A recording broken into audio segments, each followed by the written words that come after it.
Hello friends, welcome back to our channel. So friends, चलिए शुरुआत करते हैं एक नया चैप्टर जिसका नाम है print culture and modern world, जो कि हिस्ट्री का last chapter of class 10th। ठीक है, तो चलिए शुरुआत करते हैं। सो फ्रेंड्स, बहुत पहले क्या होता था ना, ये जो प्रिंट कल्चर नहीं हुआ करता था, तो लोग क्या करते थे ना, अपने हाथों से पेपर्स वगैरह पे लिखा करते थे। ठीक है, तो तभी बहुत प्रॉब्लम्स होता था। मान लो कोई पेपर सारी जगह तो लेके जा नहीं पाते थे।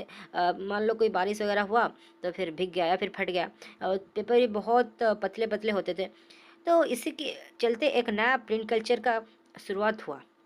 ये कब शुरुआत हुआ ना, जब इंडस्ट्रीज़ वगैरह सेटअप हो रहे थे तब है। ये पहले हमारा ईस्ट एशिया से शुरुआत हुआ है। ठीक है, ईस्ट एशिया से शुरुआत हुआ, फिर इसका इम्पैक्ट हमें इंडिया पे देखने को मिला है, फिर यूरोप पे देखने को मिला है।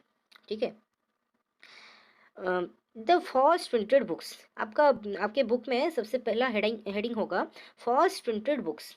ठीक है, तो फर्स्ट प्रिंटेड बुक कहाँ पे शुरुआत हुआ था ना, चाइना, जापान एंड कोरिया। तो एनसीईआरटी के बुक के हिसाब से हमें बस चाइना एंड जापान के बारे में पढ़ना है, कोरिया के बारे में नहीं पढ़ना है। तो शुरुआत करते हैं चाइना से। ठीक है, from 8594 onwards, books in China were printed by rubber paper against would blocks. तो फ्रॉम AD 594 क्या होता था ना तभी, मान लो ये एक पेपर है। ठीक है, ये एक पेपर है और ये एक वुड है। ठीक है, ये एक वुड है, वुड पे इधर खोद खोद के जो भी लिखना होता था लिख देते थे। फिर इसके ऊपर क्या करते थे ना, इंक लेके छाप देते थे, इंक छाप देते थे। तो इसको लेके इस पेपर के ऊपर रख देते थे, स्टाम्प पैड की तरह रखते थे, जैसे कि यहाँ पे भी सेम जो लिखा होता था वो छप जाता था। ठीक है, ये पेपर जो होता था वो बहुत ही थीन होता था, रबर से बना हुआ बहुत ही थीन होता था। ठीक है, but there was a problem, both side of the paper cannot be printed.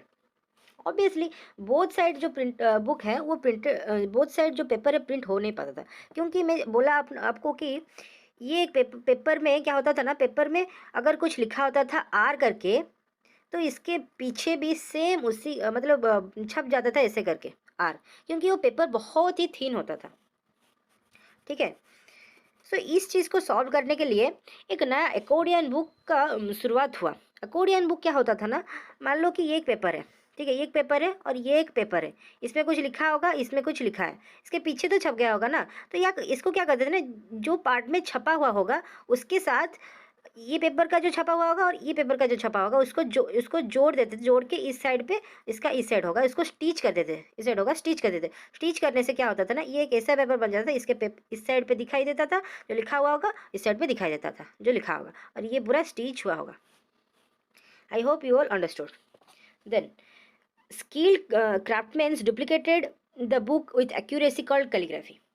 Skilled work craftsman कुछ थे जो क्या करते थे ना, वो जो प्रिंटिंग हुआ होगा पेपर पे या फिर पेपर पे, उसको ठीक वैसे ही डुप्लीकेट करके लिख देते थे, जिसको कैलीग्राफी कहते हैं।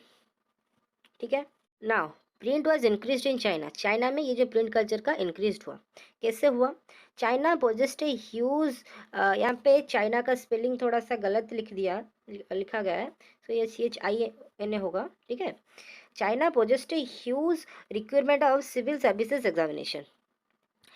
जैसे कि हमारे इंडिया पे IAS और IPS वगैरह एग्ज़ाम होता है सिविल सर्विसेज का, तो उसी की तरह चाइना पे भी सिविल सर्विसेज एग्जामिनेशन शुरुआत हुआ, वो भी ह्यूज अमाउंट ऑफ रिक्वायरमेंट के साथ। ठीक है, text books for this examination are printed in vast number under the sponsorship of state government. Obviously जो स्टूडेंट्स एग्जाम देंगे वो फिर पढ़ेंगे कि नहीं कुछ बुक लेके, तो वो बुक्स का प्रिंटिंग बहुत भी शुरू हुआ, वो जो बुक्स का प्रिंटिंग्स भी शुरुआत हुआ under the sponsorship of state government. किसके स्पॉन्सरशिप के अंडर, स्टेट गवर्नमेंट के स्पॉन्सरशिप के अंडर। ठीक है, from 16th century the examination candidate went up and they are increased in the volume of print. By 17th century, print was longer used by just scholar official but also, अभी 17th century आते आते ये जो printing का काम अभी तक क्या होता था, मतलब बस गवर्नमेंट के अंडर पे होता था, लेकिन अब गवर्नमेंट के अंडर के सिवाय और कुछ जगहों पे भी होने लगा। जैसे कि merchant for daily life trade information, जैसे कि मर्चेंट लोग जो हैं वो अपने डेली लाइफ ट्रेड इन्फॉर्मेशन के लिए यूज़ किए। Reading become a leisure activity, अब ये जो रीडिंग है ना, वो एक लेज़र एक्टिविटी बन गया लोगों का। अ, ठीक है? मतलब लोग जहाँ भी जाते थे बस बुक्स पढ़ते रहते थे। घर पे खाली में बैठे तो फिर बुक्स पढ़े। मतलब ऑब्वियसली अगर किसी भी चीज़ का शुरुआत होगा न्यू न्यू करके नया-नया, तो फिर उसका चाहत भी उतना ज़्यादा होगा। तो उसी तरह तभी पहले-पहले बुक्स छपाए जा रहे थे, तो फिर उनको पढ़ने के लिए लोग भी बहुत मतलब इंटरेस्टेड थे। लेज़र एक्टिविटी बन गया उनका। Rich women began to read and many book began publishing their many women being publishing their poetry and plays. ये जो रिच वोमेन थे ना, वो भी बुक्स पढ़ना शुरू किए। ठीक है? और कुछ रिच वोमेन थे जो कि अपना बुक खुद पब्लिश भी कर लिए। अ, अपने बुक में क्या क्या पब्लिश किए, पोएट्रीज एंड प्लेज वगैरह। ठीक है, next print culture accompanied by technology. अभी जो प्रिंट कल्चर में टेक्नोलॉजी का ऐड हुआ कैसे, western print technique plus mechanical press imported late 19th century. Late 19th century तक क्या हुआ ना, प्रिंट टेक्निक के साथ मैकेनिकल प्रेसेस का भी कुछ एडिशन हुआ। Shanghai became the printing hub of new print culture. जो संघाई है ना चाइना में, वो एक प्रिंटिंग हब बन गया। मतलब वहाँ पे इतना ज़्यादा प्रिंटिंग हुआ कि वो जो प्रिंटिंग हब बन गया। ठीक है, then there was gradual shift from hand printing to mechanical printing. अब क्या हुआ ना, हैंड प्रिंटिंग से मैकेनिकल प्रिंटिंग का ग्रेजुअल शिफ्ट होने लगा। ठीक है, then Buddhist missionaries from China migrated to Japan. अब कुछ बुद्धिस्ट मिशनरीज थे जो कि चाइना के हैं, वो माइग्रेटेड किए कहाँ को ना, जापान को। ठीक है, नेक्स्ट अब क्या हुआ जापान का। अभी बुद्धिस्ट मिशनरीज जापान को आ गए, अब क्या हुआ जापान पे देखते हैं। चलिए, Buddhist missionaries Buddhist missionaries is from China. यहाँ पे बुद्धिस्ट मिशनरी फ्रॉम चाइना होना चाहिए। ठीक है, introduced hand printing technology into Japan around 768 to 770। अब बुद्धिस्ट मिशनरीज आए जब जापान को, तो वो अपना प्रिंटिंग कल्चर भी अपने साथ लेके आए। ठीक है, अपने प्रिंटिंग कल्चर भी साथ लेके आए और इंट्रोड्यूस्ड किए। कब तक ना, 768 से 770 तक एडी पे। ठीक है, oldest book printed in 868 AD known as Diamond Sutra. Obviously अगर कुछ नया चीज़ आया अपने कंट्री पे तो वो भी इस्तेमाल भी तो होगा ना। तो उसी तरह एक बुक बनाया गया जापान पे, जो कि ओल्डेस्ट बुक, मतलब सबसे फास्ट बुक और ओल्डेस्ट बुक है। जिसका नाम था क्या, जिसका नाम रखा गया डायमंड सूत्रा। डायमंड सूत्रा। ठीक है, यहाँ पे पिक्चर भी दिया गया है, इसको देख सकते हैं आप। कब तक ना, 868 एडी तक ये बनाया गया। अभी डायमंड सूत्रा पे क्या क्या हुआ देखते हैं। Diamond Sutra containing 6 sheets of text and woodcut illustration. ये डायमंड सूत्रा पे 6 शीट ऑफ टेक्स्ट थे, मतलब 6 सीट था इस ये बुक में। वो भी वुडकॉट इलस्ट्रेशन। वुडकॉट इलस्ट्रेशन मतलब ये जो वुड ब्लॉक पेंटिंग था ना, तो वुडकॉट इलस्ट्रेशन। ठीक है, then pictures were printed on textiles, playing cards and paper money. अभी जो पिक्चर्स वगैरह वो भी प्रिंटेड होने लगे। कहाँ पे ना, टेक्सटाइल वगैरह पे, फिर प्लेइंग कार्ड्स वगैरह में, फिर पेपर मनी पे। ठीक है, in medieval Japan poet and prose writers were regularly published and books were cheap।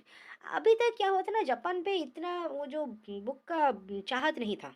तो क्या, तभी क्या हो रहा था ना, पोएट एंड प्रोज राइटर्स क्या करते थे ना, अपने अपने बुक को रेगुलरली पब्लिश करते थे और उनका बुक बहुत चीप होता था, मतलब उनका कॉस्ट बहुत चीप होता था। ठीक है, देन प्रिंटिंग और विजुअल मटेरियल स्टार्टेड नाउ। ये जो प्रिंटिंग और विजुअल मटेरियल गया, अभी तक क्या हो रहा था ना, लोग बस पढ़ रहे थे, लोग जो बुक लिखा लिखा जा रहा था उसको पढ़ रहे थे। अभी क्या हुआ ना, बुक्स वगैरह पे कुछ जो हमारे कुछ पिक्चर्स वगैरह, डायग्राम्स वगैरह, वो भी छपा गया। ठीक है, people interested in publishing practices.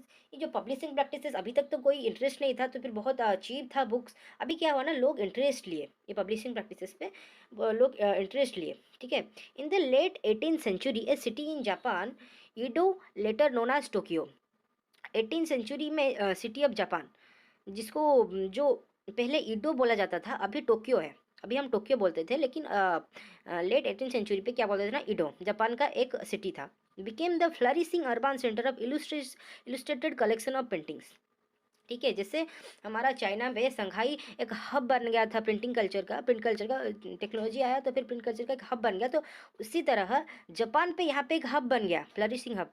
किसके लिए, मतलब ये जो डायग्राम्स और पिक्चर्स वगैरह इलिस्ट्रेशन वर्क के लिए एक हब बन गया। ठीक है, पेंटिंग्स तो वहाँ पे कैसे कैसे पेंटिंग्स हो रहे थे, painting such as urban culture. Urban culture मतलब वहाँ पे जैसे कि यहाँ पे एक पिक्चर दिया भी गया है, मॉर्निंग सीन, मतलब लोग क्या करते थे, लोग क्या खाते थे, उसका सब प्रिंटिंग, उसका सब डायग्राम्स वगैरह छपा गया। ठीक है, इन्वॉल्विंग आर्टिस्ट, आर्टिस्ट वगैरह भी कुछ रहे, अपने आर्ट बनाए। ठीक है, courtesans, tea houses gathering, then book store were packed with printed materials of various style of such as books on women, musical instrument, calculations, famous places etcetera. अब books का अभी धीरे धीरे क्या हुआ ना, बुक्स का चाहत बढ़ने लगा। ठीक है, बुक्स का चाहत बढ़ने लगा तो फिर क्या हुआ ना, बुक स्टोर क्या होगा, वो फिलअप हो गया। ठीक है, बुक स्टोर्स फिलअप हो गया, बुक स्टोर्स पे पैक्ड होके रहा। ठीक है, और बुक्स वो कैसे कैसे था, books such as books on women, मतलब वोमेन्स के ऊपर बुक था, म्यूजिकल इंस्ट्रूमेंट के ऊपर, वो मतलब पूरा सब बस बस डायग्राम्स वाला बुक्स। ठीक है, तो फ्रेंड्स यहाँ तक था आज का पढ़ाई। तो नेक्स्ट पार्ट में हम आगे बढ़ेंगे। आई होप आपको ये सब समझ में आ गया होगा। अगर आपको ये सब समझ में आ गया है, अगर आपको ये वीडियो अच्छा लगा है तो फिर एक लाइक, सब्सक्राइब एंड शेयर कर देना। ठीक है, थैंक यू, बाय बाय।